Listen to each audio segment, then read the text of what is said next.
Hello. Here I am, fanning myself. Hi, everyone. Let's see. Woo. I see you're all having your own little conversations. Yes, it is Memorial Day weekend for us that are in the States. Looking at all your comments, which I will get back to in a minute. Interesting episode when it comes to Lucas. This was an interesting episode. Now, before I forget, um, you know how I always ask a question and you win a prize kind of thing, and it usually goes around our little tea chat. The only way I can give you your prize is if you contact me through Messenger or email, so I can get your info. And last week's winner did not do that, but that's okay. Maybe they didn't want their prize, and that's all right. We are trending. Yes, we are. Give us your wisdom. Listen, Jennifer. At some point, I had this theory that kind of like bloop went into my head, and then I saw this episode, and I was like, maybe my theory is. It's so hard for me to have any kind of theories because the writing is different. It's not like I can predict. And that doesn't mean that's necessarily a good thing. I can't predict things because I don't know. Things just get pulled out of a hat sometimes. So I got an idea that I promise I'm going to share. Let's see. Cindy, it was me, and you have my address, right? Do I, Cindy? I'm not sure, but I'm going to write your name down, and you and I can talk later about it. I'll send you a message. Thanks for reminding me, Cindy. Okay. All right. Kathy's saying, morning, everyone. Hope it was a good episode. Haven't watched it yet. It was good. It was a good episode. A lot happened. A lot was going on in that episode. So let's get down to because it's late. Let's get down to Lucas. So here is my question. I'm going to throw that out right now. How many scenes was Lucas in? That's what the question is for a prize. By the way, I don't know if you saw on Instagram, I have lemon blueberry tea. It's actually so good. It's so good that you could make like it cold. It tastes delicious cold. And my pretty little cup. Look at my gorgeous cup. Isn't that beautiful? It's so good. And it's herbal. And I know this, I'm a terrible podcaster. Look at my hair. And I stirred it with these gorgeous little rose teaspoons that go along with the teacup. So let's see. Whoever's the winner tonight has choices. Let's see. The first one I see is right here. Who is this? Jennifer May, you are correct. There were 4 scenes that Lucas was in. Very good. Now, what's interesting is even though he was only in 4 scenes, there were still other scenes that were very much about him, and that's the whole point of who shot him. And of course, it's still dragging on. So let's talk about that. So the very first scene we see of Lucas, it's like we're like more than a quarter of a way through. And I thought it was interesting because we see Pike sleeping and someone's trying to get in, right? And I'm thinking, oh no, they're going to come and get him for a quick second. And then in walks Lucas. And the governor was very much the governor. He says, I need the room. And he makes the, guards get out. And I was like, oh, look at this. And so he leans up against the, pillar and the beam in the side the jail. And I was like, he's like seething, like he was meant to be angry, right? And he says to him, he has a conversation with Pike, and Pike's like, if I talk about this, I'm a dead man. And then he says, well, if you don't, then am I? And the look on his face was like, ooh, it was like, I had to break out the fan and fan myself a little bit. And when I was on X, I put a thing out to Chris and I said, the governor is hot when he's hot. So anyway, I love that, but I have so many questions. Do you think that they carried on with the conversation? Do you think that something was passed along to Lucas? Because then it just ends like that. Yes, Susan, yes. His eyes did say it all, you know? And Debbie's saying she loved that scene because he looked he really did. I don't know why he looked extra handsome. And Cindy says it was an awesome scene and great work by Chris. And what I think that was interesting was that he didn't say a lot, but he sure said a lot. So, Martha, you think that there was more that was said between the two?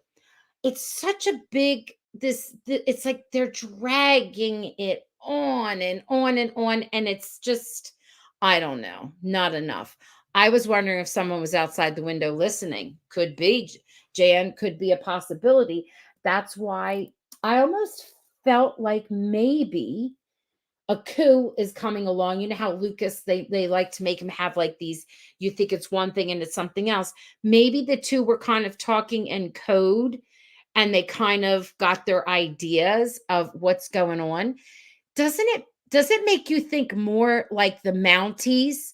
Like there is a Mountie that is involved. Remember what the mother said? And then they're like, oh, the Mounties will protect you. And he was like, no.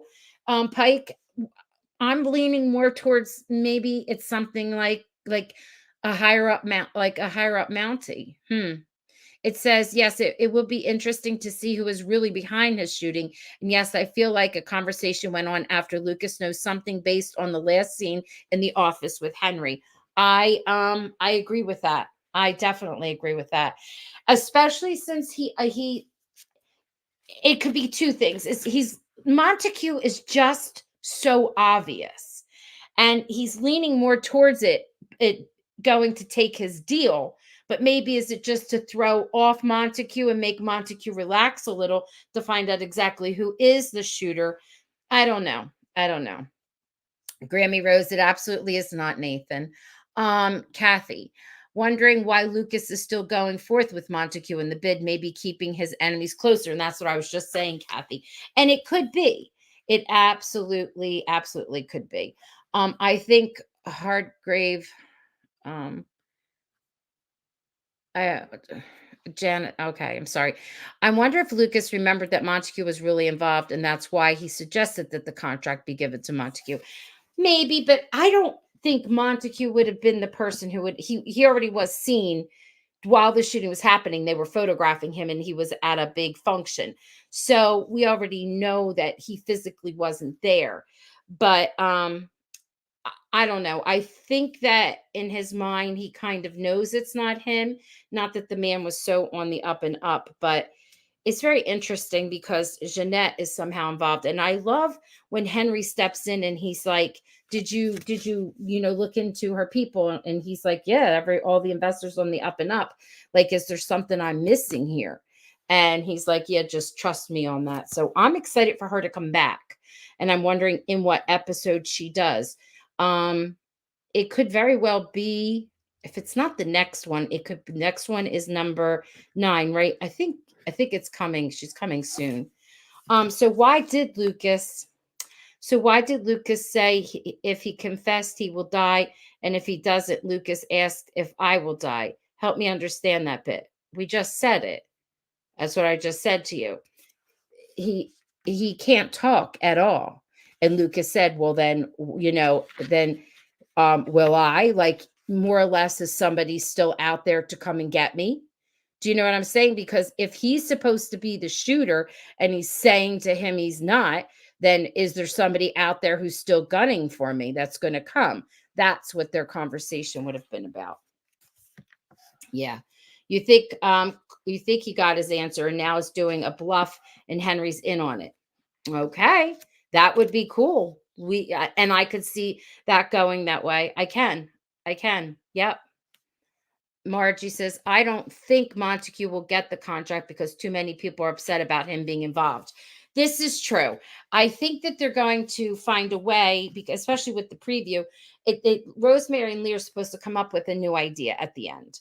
So I think this is where Lucas cracks a little bit more, because he said, Rosemary and Lee are just on top of him about everything. And they're like, the people have the say and blah, blah, blah. And I remember I had said before, sometimes, well, let's talk about this part. This is where my theory was coming in. Like, it's like Lucas is so hyper focused. They have him hyper focused on finding bidders for this resort. For every episode he's been in, there's most of the scenes that he's in is dedicated to this bid, this bid, this bid, this bid, this bid, this bid. It's taking too long and it's being drug out. We know that. But he's also neglecting to be upset. It's the first time today that I saw that he was upset. He was hiding. Someone tried to kill him. Somebody's out there and tried to kill him. Is it because he just didn't want to focus on that? He was trying to heal his broken body, his broken heart, and just pushing aside the part about him, someone was out there to kill him. So is that why he's taking all of his energy and focusing on this, trying to save the town and the economy? And I remember last season where they would have community dinners and they were helping each other out by buying beets and beets, remember? And just things in general, because the economy, they were struggling. And then I guess they're struggling again, but it sure doesn't look like Hope Valley's struggling. We don't see that, even though they say it. And we know that the oil wells are gone, and that's when they tell and share with Henry, and Henry's, oh my gosh. So I was thinking that this hyper focus on this resort was just a way of Lucas trying to avoid figuring out that, oh my gosh, someone hated him so much that they wanted him dead. You know what I mean? Like when you try to avoid things. So for me, that put it more on a personal level. It's not just so much that he's the governor and Montague and he have like a beef over something financially. It's a little bit, or power, it's a little bit more personal. Somebody who's a little more hurt by what he's done. So that's why I feel like maybe digging deep into the past. I don't know that, but then what happened today made me change my mind. So those were my extra thoughts. And then again, that's not really how they write. So I don't know. I still think Edwin is involved because of his connection to Belfer, because Lucas took the governorship away from him. Let's see. One thing that made me happy is Lucas was very lighthearted at the choir and paying off what was owed by Tom. It was nice to see. Yes. So that was another one of the scenes that I like, his interaction, how he came in. And I love how Henry was like, yeah, that's true. It's a cultural fun. And that's what we have it set up for. And boom, he, helped save the day, which was cool. And then, of course, the other scene we saw with him was him just saying hello and introducing the festival. I have to tell you, my favorite scene was the first one we saw of him. And I liked the last one, but I loved how he commanded that room when he walks in. He's like, I need the room. And out they go. And then he's standing there. He's like, so listen, Lucas, I have this big thing and I don't want anybody to get mad. So there's more about this hyper-focus thing. So Lucas is the only character that was written to basically be flawless, if you think about it. And that is to be a romantic hero. And that is why so many people fell in love with his character, which is unrealistic. So let me just say this for a minute. So when he came and people would say, oh, he has a shady past, it was just for a few episodes. And they did clear up about the fish. And many of us know what we saw. But then there's some people who can't stand to see a character that is supposed to be so good and flawless. So in their head, they're so like, he's shady. He can't be perfect like that. He's shady. And he is, yes, with his sleeves rolled up. Well, we noticed that. I did. Yes, yes, yes. So he is, even when he was wrong, he was gracious. He would be the first to apologize. When the men weren't getting paid, he was paying out of his own pocket with the oil business with Henry. He's just very generous, gracious, so in love with Elizabeth, just everything about him that he did. Even when he made a mistake, he hurried up and owned about it. There was nothing no flaw in that man. And no one is flawless. Every other character, including Elizabeth, even before season 10, had flaws. Like she would do like ridiculous things or be stubborn or whatever, even back from when, Jack time. And now we have this man, and I know Deidre always says he's just built different. I think that when the showrunner, and this is me just hypothesizing here, decided to step in and give him some dents, in my opinion, went around it the wrong way, but sort of made him more human. Do you know what I mean? He and went too much the other way, in my opinion. But now we get to see that he does have flaws, and he is struggling. And I think that's why Chris used to say, "I'd love to see him lose everything, and then try to build back up." I mean, he was even good to animals, to children. I mean, I don't know. It was just, I feel like they tried to make him a little more human, but they could have done it in a better way. Even if they wanted to break up Elizabeth and Lucas, this is all the stuff I was thinking about why he was behaving the way he was and ignoring that he was shot. Even if they wanted to break them up, they could have done it in a better way, that it was more of a mutual thing, and it didn't happen the way it did. Had nothing to do with her being afraid to be broken, and she really loved Kevin, Nathan. They could have done it different and put all that other stuff in this season. But anyway, those are my theories. Lucas is a legend. He is a legend, but he is not realistic. So I understand why they wanted to put dents in him, but I wish they hadn't gone. It was just too drastic. So anyway, here we are. That was my whole theory about him and not wanting to, pay attention to who really was hurting him. And I was glad that he walked in, sleeves rolled up, leaned back against the pillar, and was like, yeah, okay, we're going to talk. We still don't know what happened. We still are hanging and dangling around, and we all have like 1,000,001 different things, right? He's considering Montague not for himself, but to help the townspeople who lost their jobs. He's a good man. Yeah, we know he's a good man. He's always been a good man. Yep. But the truth of the matter is that I feel like there's more to that. And in the end, we know that there is no resort anyway. It's just a tool that they're using to drive a storyline. And somehow, some way, Rosemary and Lee come up with something else that they all agree with. He wants answers and his memory will come back. Yeah, that's a given. We know that that's going to happen. So, the last episode, I loved the relationship that Henry and Lucas have, and how they were talking to each other, because they were like real with each other. Like Henry's like, yeah, I'm missing something here with this Janette. Like, and he's like, trust me on this. And then, just Edwin is all excited because all he cares about is votes. It's a promise. It's votes. It's whatever. I don't really think that Edwin is shady. I don't know. I just don't get that. Yeah. Yeah. Oh, you think it's the last episode? Okay. I hope that, here's Kathleen. I hope that the cliffhanger they are promising this season will involve who shot Lucas or puts Lucas in some kind of danger, and we'll have to wait till next season to find out if he's okay. Dear Lord, wouldn't that be redundant? If that happens, that is going to be my one word to describe season 11. Redundant.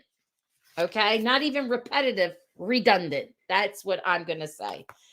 Okay, we're going into episode 9. Everything will hit the fan soon. I believe you. I am so with you with that. Yep. Giving that last $100 to pay back the other towns. I was surprised that Lucas didn't offer his own money. He can't. He's no longer allowed to do that. Remember, he couldn't even purchase anything because it's a conflict of interest. He can't do anything like that because of his position. Yeah. Okay, so I wanted, since I knew we were going to have a little bit of extra time. So Chris, if you all know, I mean, unless you're living under a rock, if you're a Chris McNally fan, you know that he had a movie that came out, a mystery movie, and it premiered on Hallmark Movies Now, but it will be on June, and you can still watch it if you get Hallmark Movies Now on June 7th at 9 o'clock on Hallmark Mystery Channel, it premieres. It's called Tip Line Mysteries, and the first episode is called Dial 1 for Murder. And I'm just going to talk like they're making more because that's what I want. But he also is currently, and I was surprised he was tweeting. I even sent a message out and I said, "Aren't you in the woods filming a thriller?" So his next movie is a thriller. It's an indie movie, and it's called A Safe Distance. I think that's what it is. Actually, I wrote it down. Y'all probably know what it is, right? Let's see. Where are my notes? Thriller, A Safe Distance. Yes. And they're actually filming in the woods, and it was rain and cats and dogs, and they have some links and they show you the behind the scenes of the filming of the movie, which is kind of cool. And I think his character's name is Joey, and there's a van that's involved. Kind of looks white, white vans, white with red trim. So it looks kind of cool. I'm excited. I have no idea how we'll get to see it, right? Yes, Margie, Tip Line Mystery was great. Okay, yes, Kathy.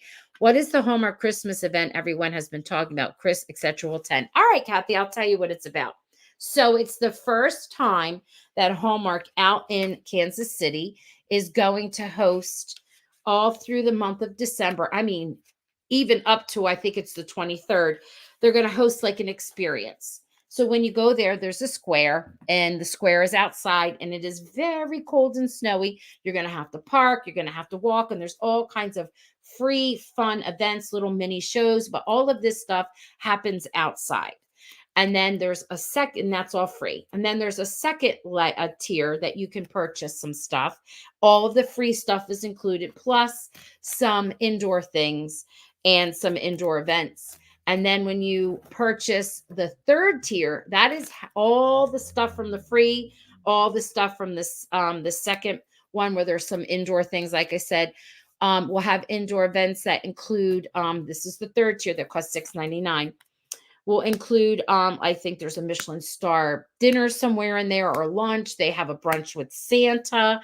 You get to view a movie. There's a pop-up bar, and on different weekends will be Hallmark guests. And Chris is in the third weekend, but it's not Chris. It's Chris, it's Pascal and Kevin. It's like some of the leads of When Calls the Heart. Also, they put in there's a director who's in that one, and also Brendan Penny from Chesapeake Shores, and of course Hallmark in general. So that's how you get to go in and do like a little meet and greet and hang out. That's how that works. There's even a panel where you can, they're going to do like a panel with a discussion. If you don't purchase the $6.99, you will not get to meet and greet with the actors. Some people are like, I'm not going to wait in a long line to take a picture and all that. It's not that kind of an event. It's probably more open in fun. I've seen something similar that they did a couple years ago, and the girls from Suspenders Unbuttoned were there, and they actually got to film. They actually got to be like host, and when they were doing behind the scenes stuff and getting to meet with the other actors, and they premiered one of the movies. I think it was Ashley Williams' movie with Ryan Pavey. I think it was that one, the Paradise one. They got to see like a little ahead of time. You will get to see one too ahead of time. So it sounds like a lot of fun. Here's something to understand. So the one hotel that's there, first of all, the hotels in that area are jacked up. They're like about $400 a night. So you have to pay for hotel, you have to pay for, parking, you have to travel to the square. So it's a big expense, and it could be worth it if you're okay with it. All right. Let's see. I was fortunate to attend the Romance University. Oh yes. Some people that looked like that was fun, right? I saw that. I think Lucas said at the end that it stays in this room because he is setting Edwin up also. Could be. I know a lot of people are feeling that. I think they're just keeping it quiet because they don't want the town to explode with the idea of Montague, but it looks like it explodes with the idea of Montague. Tons of fun at Martini Town in Vancouver last December, and this will be very different. Yes, it will. and it looks like a lot of fun. It's a very expensive thing, though. I looked at the hotel rates, and it's hilarious. One day it's $195, but the weekends, like that Chris are there and all them, it's $408 as of now. And yeah, it's a lot of money just for one night. Yep. I don't know if I answered all of your questions. If I haven't, let me know. I'm going week 3. Yep, Nikki, that's when Chris is there. Tickets purchased, hotel booked. I'm only 3 hours north of KC, so could not miss this opportunity. So, Nikki, your hotel room, your hotel is, like I said, over $400 a night. Yep, and the event is 3 days, 2 nights, and I feel like the tickets aren't expensive. I think $6.99 is great because it includes, oh my gosh, it includes all kinds of amazing things. And but I think the hotel is outrageous. And I don't mean to insult people. I am. I'm flat out going to insult you. I come from the East Coast, Philadelphia, New York City, where they have gorgeous hotels and a lot of going on, and we don't pay $400 a night. And I'm like, I'm going to Podunk, Kansas City, and you want me to pay $408? And I was mad at that. That aggravated me. Hi, Caroline from Brazil. Hello. Hola. Okay. All right. I don't know if anybody has any other questions. So he was not in too many episodes, but the not episode scenes, but he was in enough that were pretty powerful. Kind of left me hanging a little bit, wondering. We just have many more questions and no answers. Every time there's just more questions, right? Yeah. Or maybe Lucas made that statement to flush out a perpetrator. I know, because if it's just the 3 of them, right, that know that conversation, and then word gets out, it's not Henry. Edwin has loose lips. But I really don't. I feel like that's just too obvious. I just don't think it's Edwin. I just don't. All right. Could check into Airbnb prices. Oh, I did. It is outrageous, especially because it's around the holidays. It's crazy, crazy expensive. Yes, Martha, I am doing tomorrow night. I will have my regular. I just didn't post yet. My dad, I don't know, I didn't really share this publicly, but my dad is in the hospital. He's doing well, though. He's getting better. It was a shock. He had a heart attack, and in the middle of the night, and 3 weeks ago, and he's finally, we think he'll be going into rehab. And my dad is the kind of guy who, I just had dinner with him. We were out to dinner, and he worked. He was at work. He has across the street from where he lives. He's retired, but he was bored. So, and some of you've met my dad. He was, he pumps gas and he gets tips because he scrubs their windows, and it's like his big deal, and he loves it. And he had a heart attack in the middle of the night. And he's lucky to be alive. He honestly, I don't know how he's alive. And you have like a big shock to your system. And this has been going on for weeks. And I had my own health scare in the middle of it all. So thank you. Yes, we would love those prayers. We want him to go to a cardiac, I know I'm spilling my guts out here, a cardiac rehab. And we're waiting for a room, and we hope we get it, because you know how that can be. Like, sometimes rehabs make you go backwards. But the place that we want is really good. And my sister's all over it because that's her field. And anyway, that's where we are. Poor man. Poor guy. He's very restless. Let's see. Roxanne, I'm so glad your dad is doing better. I'll pray for him. Please, please do. We do. I feel you. Thank you. Am I okay? I'm okay. I have my own little heart scare. We're still working on that one. But I'll be okay. Thank you. All right. So yes, tomorrow I'll be there. Just didn't make the link. We have a lot to talk about. I found it to be a very interesting episode on many different levels. So that's it. I have to just say, the little bit that I got to see of Chris McNally was wonderful, wasn't it? It was. He did a good job. All right, friends. I forgot who won. Who won tonight? Contact me, message me, and I'll make sure you have a choice for your prize. All right. Life is precious. Prayers all around. It really is. Thank you. All right. Good night, everyone.